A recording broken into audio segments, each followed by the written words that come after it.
Bueno, vinimos a visitar a Jorge Bertero, hace rato que queríamos charlar con él, bueno, para hablar un poco de su vida pegada al campo, pero también sobre, bueno, algunas cuestiones que siempre Jorge lleva, el registro, sobre todo de lluvias y demás, con mucha memoria y siempre muy prolijo en sus documentos.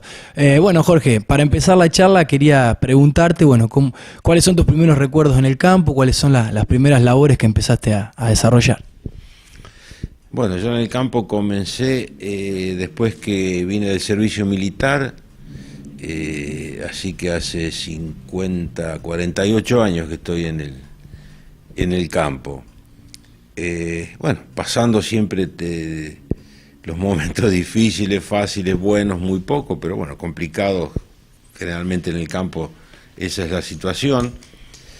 Bueno, las primeras labores justamente nos acordamos los otros días de la siembra directa, hablábamos con una persona de cómo arrancamos y cómo fuimos con el trabajo. Bueno, en esa época las labores del campo se araba, después, bueno, vino la menor labranza que fue el cincel, que eso también, bueno, ayudó un poco a todas las actividades del campo. El arado era un poco complicado, muchos días, muchas horas de trabajo. El cincel era un poco más rápido, no había tanta remoción de suelo, pero bueno, a eso había que incorporarle otras herramientas para después acomodar ese suelo. Bueno, aparecieron los cultivadores de campo, los vibros cultivadores. Nosotros en un momento apareció en la zona un productor que compró un vibro cultivador en Rosario.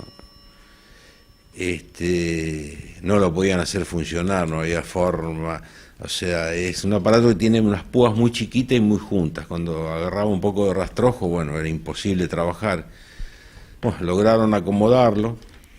Y después hubo otras fábricas que comenzaron a trabajar con esa herramienta. Y bueno, compramos uno, realmente nos alivió un montón del trabajo, una herramienta que trabaja a 10, 12 kilómetros, dejaba el suelo perfecto, no lo aplastaba, no lo afinaba. Y bueno, después de eso ya se comenzó a hablar, yo no me acuerdo, era 25 años, 20, 25 años, de la famosa siembra directa. Yo recuerdo en una oportunidad, nosotros nos asesoraba Pablo Carletti, el ingeniero agrónomo Pablo Carletti, un muchacho muy con visión de futuro, o sea, le gustaba mucho la tecnología, la innovación, y en una oportunidad nos convocó a un grupo de productores que trabajamos con él, de ir a una reunión al INTA de Pergamino,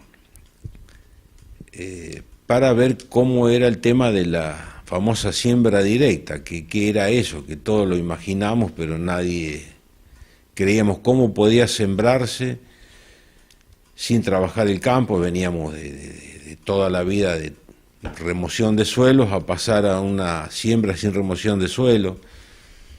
¿Se sembrará, no se sembrará, nacerá, no nacerá, qué pasará, qué no pasará? Algo leíamos, él tenía alguna información de alguien que ya comenzaba con ese tipo de sistema de siembra. Así que bueno, nos juntamos 2 o 3 autos, nos fuimos al INTA de Pergamino. Previamente él había concertado la entrevista. Así que bueno, llegamos allá, lo primero que nos dijo el ingeniero, eran 2 o 3 ingenieros: muchachos, de aquí en más, guarden todas las herramientas que se terminó esto. Claro, todos nos miramos sorprendidos. ¿Y qué hacemos? ¿Cómo es? Bueno, y estuvimos casi todo el día. Nos explicó cómo era, qué pasaba, ya tenían ellos estudios hechos, el INTA, bueno, siempre trabajando en esto. Así que bueno, nos vinimos todos medio confundidos a hacer qué podrá pasar.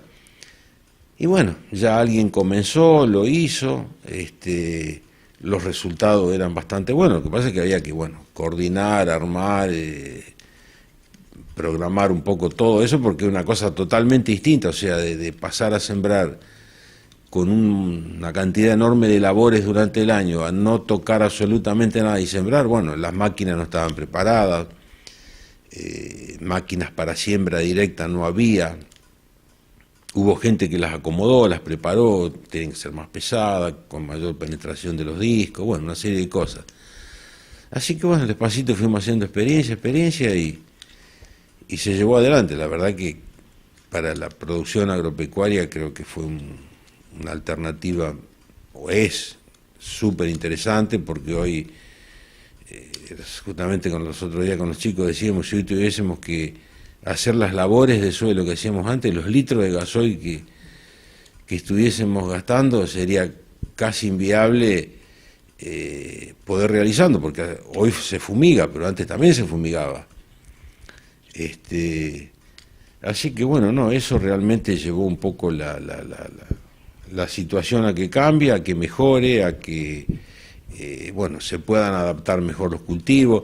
Después vino, bueno, toda una reprogramación hablemos de trigo, maíz, soja, de variedades, que todo hizo a que la siembra directa pueda seguir bien adelante. O sea, no es algo que fracasó ni que hubo que innovar enormemente, no, solamente ir adaptando todo a que eso funcione, la tecnología, la biotecnología, bueno, todo lo que es los ingenieros, las fábricas de herramientas que en este país en muy poquito tiempo se adaptan a cualquier situación, porque acá en Argentina es cuestión de tener idea y ponerse a fabricar, y fracasar herramientas no fracasan ninguna. Así que bueno, un poco todo, hace un reconto de la situación en pocas palabras. Y Jorge, lo que tiene que ver con la parte ganadera, bueno, ya desde hace varios tiempo, bueno, vienen trabajando con cerdos, bueno, de a poquito fueron consolidando un poco el negocio, ¿no? Sí, yo era muy chico, en mi casa había hacienda vacuna. Después, bueno, por diferentes situaciones se eliminó, cerdos también había, en mi casa había una cabaña de cerdos. Después, como todo, bueno, por distintos procesos, situaciones, se fue eliminando, pero la cría de cerdo, bueno, antes había madres, después estos últimos años se dejaron, pasamos a la invernada, o sea, se compran cachorros y se hace la terminación, pero sí, en el campo siempre hubo animales dando vueltas. Como decís vos, y bueno, yo lo remarco siempre en el programa, pasaron las situaciones buenas, malas, pero bueno, siempre la producción y el campo es lo que mantienen de pie al país, ¿no? Sí, la Argentina es un país, bueno, en una oportunidad se dijo que era el granero del mundo, después ahora quieren decir el supermercado, bueno, hasta ahí no llego.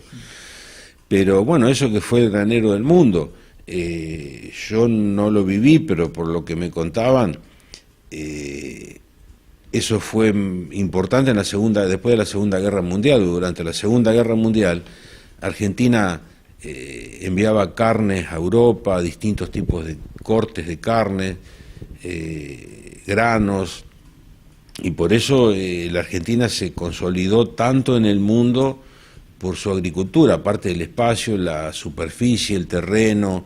En ese momento la parte de agricultura era del centro del país, la pampa húmeda. Hoy con toda la tecnología, la biotecnología, la pampa húmeda está, pero se anexó todo un circuito muy grande. Yo recuerdo cuando se comenzó con la soja, era Santa Fe, centro-sur de Santa Fe, norte de Buenos Aires, sur-oeste de Entre Ríos, sur de Córdoba, bueno, un poco allá arriba Salta, y hoy prácticamente hay sojas y cultivos, no solo sojas, sino trigo y maíz en gran parte del país. Hay zonas como San Luis, como Córdoba, como Salta, como Santiago del Estero, Chaco, Entre Ríos, Corrientes, Buenos Aires, La Pampa, Y bueno, y el empujón grande lo dio la que hoy bastante controvertida soja transgénica. A partir de ese momento creció mucho la implantación del cultivo de soja. Una vez un ingeniero me comentaba en la zona de La Pampa, era imposible sembrar porque no había un herbicida que pueda combatir las malezas que tenían en La Pampa. Hablo por lo que me comentan, yo no lo he vivido ni lo he visto. Bueno, a partir de la soja transgénica con el glifosato, bueno, llegaron a combatir prácticamente gran parte de las malezas y ahí creció y se amplió la siembra de soja especialmente en la República Argentina. Hoy estamos hablando de 55, 60 millones y más a futuro. Y antes era muy chiquitita la producción, era una zona muy sectorizada del país. Pero bueno, toda la tecnología, las técnicas que se están utilizando, bueno, hace que se avance y cada vez el círculo sea más grande. Tal cual. Jorge, bueno, acá tenemos un cuaderno donde vos notás y bueno, en una ocasión hemos charlado y me has comentado, bueno, tenés un registro de lluvias de muchísimo tiempo e incluso ha logrado charlas con ingenieros y demás y le has aportado tus datos. Bueno, comentanos un poco de qué se trata esto. Sí, un poco es, qué sé yo, acá en casa anotamos todo. No solo las lluvias, sino precios, tenemos guardados compras de herramientas, cuánto la pagamos, cómo la pagamos, en qué año la compramos. O sea, no es estadística, sino es llevar, en el caso de lo que yo te digo de herramientas y demás. Pero bueno, después de los cultivos, si no lo tenemos, no lo tengo en computadora, lo tengo en lápiz y papel. Pero bueno, los rindes, o sea, las labores, la fecha de siembra, las variedades de cada cultivo, todas las aplicaciones de herbicida, bueno, después los rindes, la humedad, y bueno, anexando a eso las lluvias también. Hay gente que tiene registro de muchísimos años, pero bueno, es un poco total, es día a día. Es llegar del campo y bueno, si llovió, cuánto llovió, si vino alguna tormenta fuerte, si hubo alguna helada muy fuerte, para comparar, qué sé yo, para ver, a veces en alguna charla, mira, hasta a veces lo tengo registrado junto con lo que es lluvia, poner el valor de los cereales promedio mensual, y ponerle el dólar, no lo tengo exacto, del 1 al 30, pero bueno, por ahí decimos, qué sé yo, compramos en tal fecha, tal herramienta, la pagamos tanto. Conversión valor cereal o dólar. Y hoy averiguamos y decimos, bueno, sale tanto, bueno, ¿cuántos quintales de soja o maíz o cuántos dólares sale hoy? No ganamos nada, pero decir, bueno, es comparar, es ver, es tener una información o tener un registro, nada más. Tal cual, y bueno, y con el tiempo obviamente se convierte en un documento sumamente valioso, ¿no? Ahora no vamos a indagar porque hay muchos años y muchas cosas, pero de lo que vos más recuerdes, Jorge, más que nada por ahí preguntarte por el clima, ¿qué has visto, qué variación puntual has visto con el correr de los años y que podemos ver hoy distinto a lo que se veía de antes? El cambio climático que están hablando ahora, que es, qué sé yo, hay un montón de factores.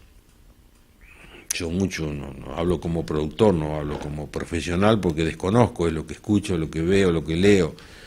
Pero sí, el cambio es bastante pronunciado. Yo creo que el régimen de lluvia se fue levantando en los últimos años.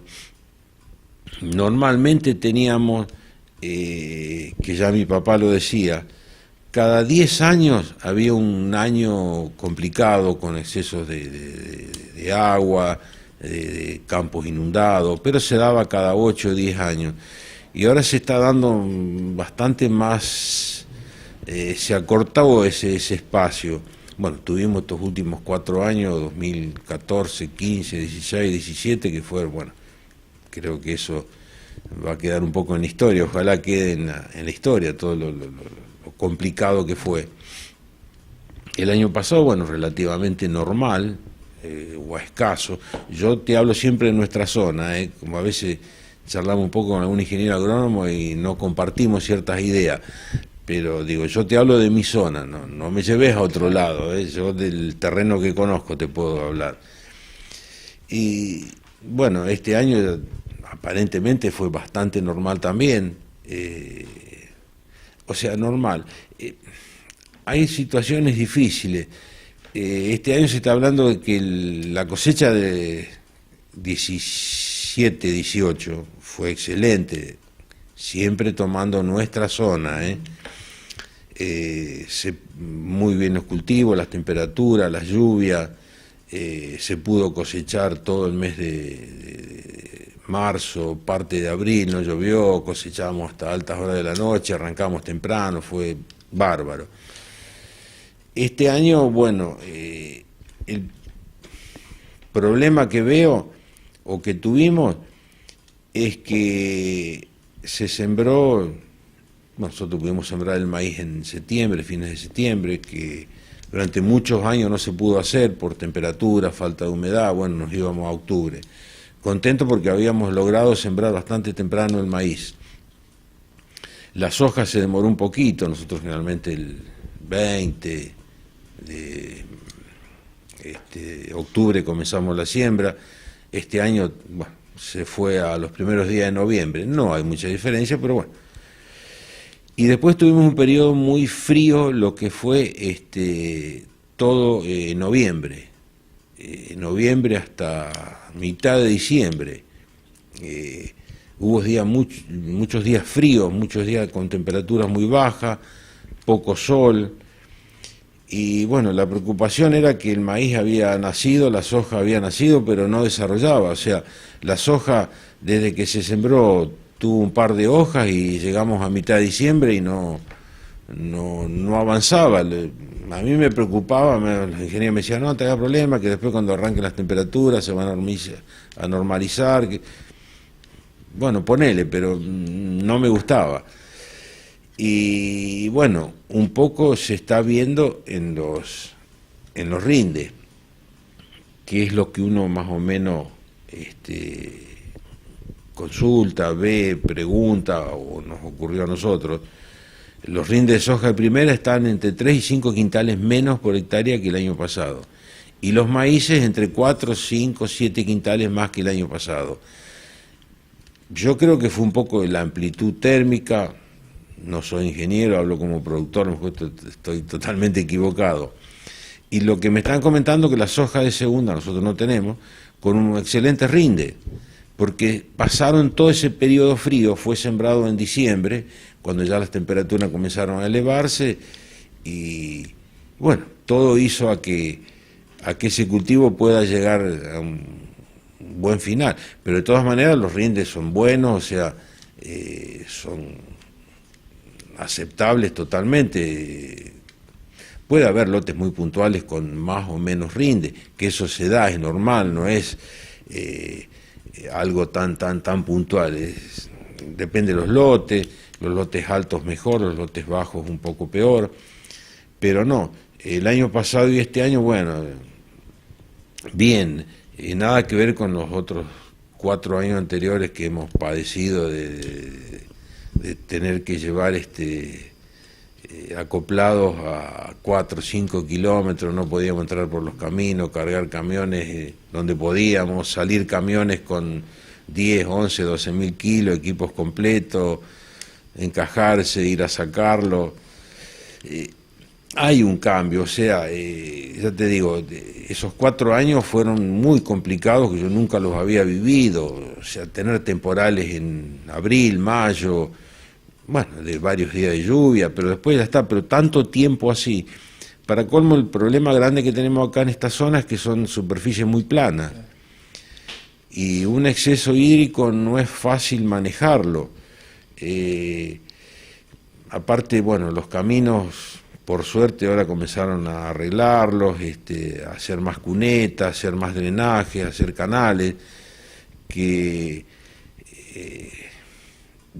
15 años atrás, canal acá, lo único que tenía Chañar era la salida de agua, que era el único canal. Hoy hay una red de canales en la zona, no sé la cantidad de cientos de kilómetros que hay, que bueno, funcionan bien, está hecho todo por gente que maneja el tema, o sea, no es que alguien hizo un canal para salvar su situación y complicarle a otro, no, está bien estudiado, en la zona se han hecho varios, pero todo con trabajos de ingenieros, con mediciones, pero bueno, preparando porque este famoso cambio climático se está hablando mucho, no solo lo vemos acá, sino en el mundo, las tremendas inundaciones que se producen, pero sí, hay un cambio, antes los inviernos, qué sé yo, ahora estamos a fin de abril, y desde mitad de abril hasta casi fin de septiembre, frío, helada, y hoy tenemos junio, julio de frío medianamente intenso y después las temperaturas altas predominan en los veranos, diciembre, enero, con altísimas temperaturas que llegan a 40, 41 grados. Yo de eso no me acuerdo, antes no existía. Sí, enero, días de calor, pero normales, no extremos, que hasta hemos tenido este año, bueno, ese problema de gente que se le ha muerto Hacienda, ¿no es cierto?, por las altísimas temperaturas. El organismo, como todo organismo, todo ser vivo, soporta un máximo y un mínimo hasta un punto, después ya la situación ya se agrava, que eso nunca se había visto, nunca se había hablado, y bueno, ya se dio, yo lo escuché en otra zona el año pasado, y este año, bueno, tuvimos lamentablemente acá en la zona una situación bastante parecida, pero hay una diferencia de temperaturas, de lluvia. Esta zona, yo creo, yo no soy soy el único productor que no quiere mucho el agua. 700, 800 milímetros normales podés hacer cualquier cultivo, por el suelo, por la profundidad del suelo, por las napas, hablo siempre de esta zona. Ya cuando pasa los 1000 ya comienza a complicarse.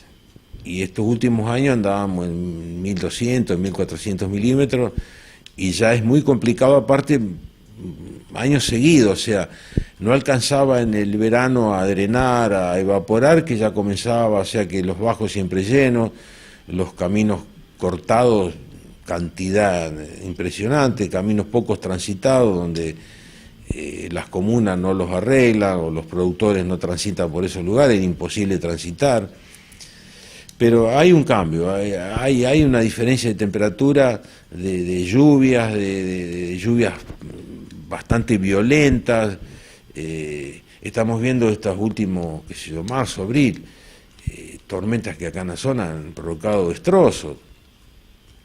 Sí, es normal, casi normal que pueda ocurrir, pero se está acentuando, o sea, bastante violento el clima. El famoso viento sur no existe más.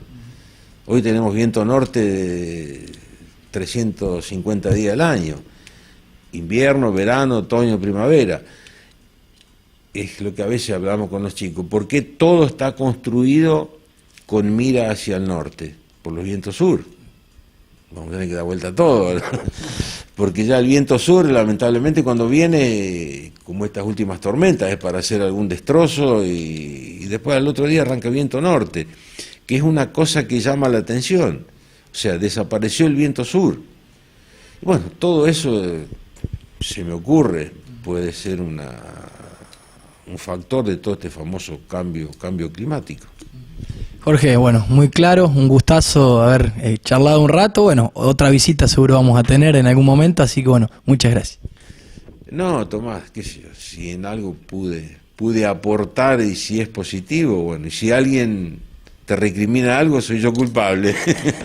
Vos no tenés nada que ver, porque lo que dije lo dije yo. No, al contrario, si si en algo te puedo ser útil o por ahí necesitas algún dato, alguna información, algo que te pueda ser útil a vos o a alguien que necesite. Yo recuerdo en una oportunidad,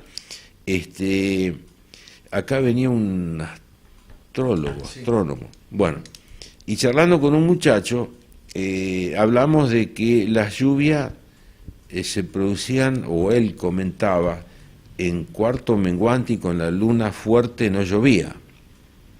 Y un día yo le comentaba de que tenía un registro. Dice, ¿vos me das los registros? Sí. Se tomó el trabajo de agarrar almanaques y los días de lluvia que yo le había dado. Entonces miraba ese día que llovió cómo estaba la luna. Un trabajo. Y bueno, llegó a una conclusión de que realmente no es tan así. O sea, llueve cuando llueve. Que siempre decíamos cuando afloja la luna llueve, cuando la luna está fuerte no. Y la conclusión de él fue que no es tan así. Te digo, esto era 7, 8 años que lo hizo. Así que bueno, hablando, mira vos, un registro de lluvia, ¿en qué terminó, no es cierto? Pero bueno, todo lo que podamos, nos gusta, por ahí buscamos algún dato, alguna información y siempre algo anecdótico nada más, porque para otra cosa tal vez no sirve. No, gracias Tomás y bueno, suerte en el programa y seguí adelante que el éxito está. Gracias Tomás.